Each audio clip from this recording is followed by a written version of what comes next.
Welcome to the Rugby Obsession Deep Dive. Hey there. And look, if you're keen for more in-depth rugby analysis like this, make sure you hit that subscribe button for Rugby Obsession. You won't want to miss out. Definitely good advice. So today we are unpacking a really thought-provoking article I saw on RugbyPass. Oh, yeah. Which one? It's titled, "The 8 Southern Hemisphere Raised Lions Heading Down Under." Ah, right. I saw that one. Good piece. Yeah, it really shines a light on these players, doesn't it? The ones with roots, down south. South Africa, New Zealand, Australia. Exactly. And they've been picked for the upcoming British and Irish Lions tour to Australia.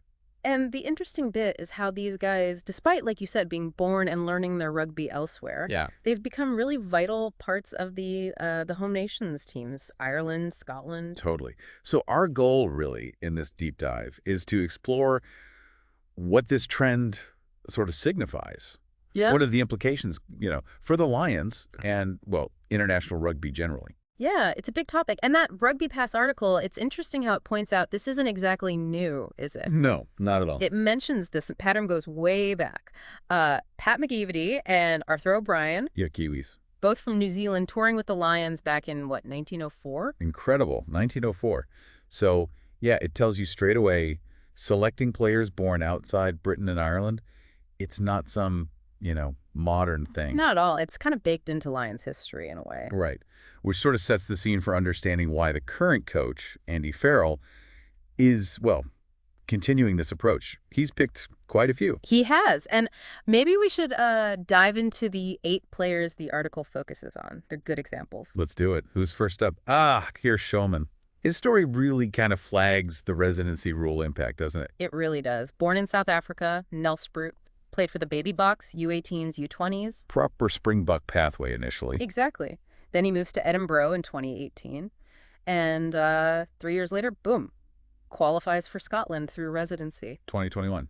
And it just shows how players can, move, integrate, and become really key figures for a nation they weren't born in. It's about the pro game, the opportunities. And players embracing that move, I guess. Absolutely. Then you've got Bundy Aki. Different situation again. Yeah, New Zealander, Samoan heritage, but pulls on the green jersey for Ireland. What's his pathway, tell us? Well, Aki's route was also residency.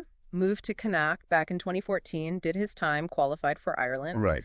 And he's actually a dual citizen now, New Zealand and Irish. So he brings this unique mix of rugby background, different culture. Yeah, to the Ireland setup and now the Lions. Adds different flavor, doesn't it? Definitely enriches the dynamic.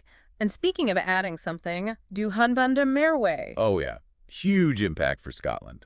Another South African-born player. George, South Africa, I think. That's right. And again, Springboks U20s background. Moved, was it Edinburgh or Glasgow? I think it was Edinburgh initially, then Glasgow. Yeah.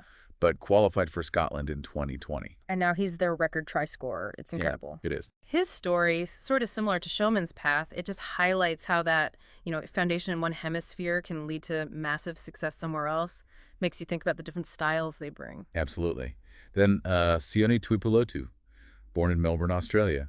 He's different again, qualified through ancestry. Yeah, his grandmother, right, Scottish gran. That's the one. And his case is fascinating because he was eligible for Tonga, too, played for Australia A. It shows that really complex web of heritage and eligibility rules. And his brother, Mosisi, also qualifies for Scotland. Exactly. It shows how family ties can literally shape who plays for which country. It's a really modern rugby thing. It really is. Okay, who's next? James Lowe. Another Kiwi wearing Irish green. Lowe, yeah. Played for the Chiefs in Super Rugby, big name there. Then moves to Leinster. Residency qualification kicks in, represents Ireland, and actually became an Irish citizen just recently, I think. Yeah, 2025 is what the article mentions. Yeah, right. So his path shows that more sort of direct pro-rugby move. Club becomes the stepping stone to the national team. Makes sense. And Mac Hansen, born in Canberra, Australia, also qualifies for Ireland. But through his mum this time, yeah. Cork-born mother. Exactly. That family connection again. And he played for Australia U20s before moving to Connacht in 2021. So it shows how that ancestry route can open a door that maybe wasn't there otherwise. Yeah, family history playing a huge part in where you end up playing test rugby. Totally. Who else? Jamison Gibson Park. JGP. Great Barrier Island, New Zealand. Another key player for Ireland, now Lions bound. His story's quite interesting, too. It is, because he didn't make the NZU-20s trials, apparently, Right. but represented the Maori All Blacks, which is obviously huge. Then moved to Leinster in 2016, qualified for Ireland in 2019. So it kind of highlights that sometimes a different environment, a different system offers that crucial chance, right? Exactly. Finding the right fit, the right place to, really show what you can do and get that international recognition. Yeah, definitely. Okay, one more on the list. Hugh Jones. Now, Hugh Jones is a slightly different angle again. How so? Well, he was actually born in Scotland, Edinburgh, I think. Oh, right, okay. But he moved to South Africa young, did all his main rugby development there, played for Bishops, Western Province, the Stormers. So a Southern Hemisphere rugby education, basically. Pretty much. So he's Scottish by birth, but brings that South African rugby grounding back to Scotland and now potentially the Lions. It's a real blend of influences in one player. That's fascinating. So when you look at all 8, wow, Yeah. the variety of ways they qualified, residency, ancestry, that unique Hugh Jones situation. It's quite something. And like you said, and the RugbyPass article points out, this isn't, a new phenomenon. They mention guys like Ronan O'Gara. Born in San Diego. Yeah.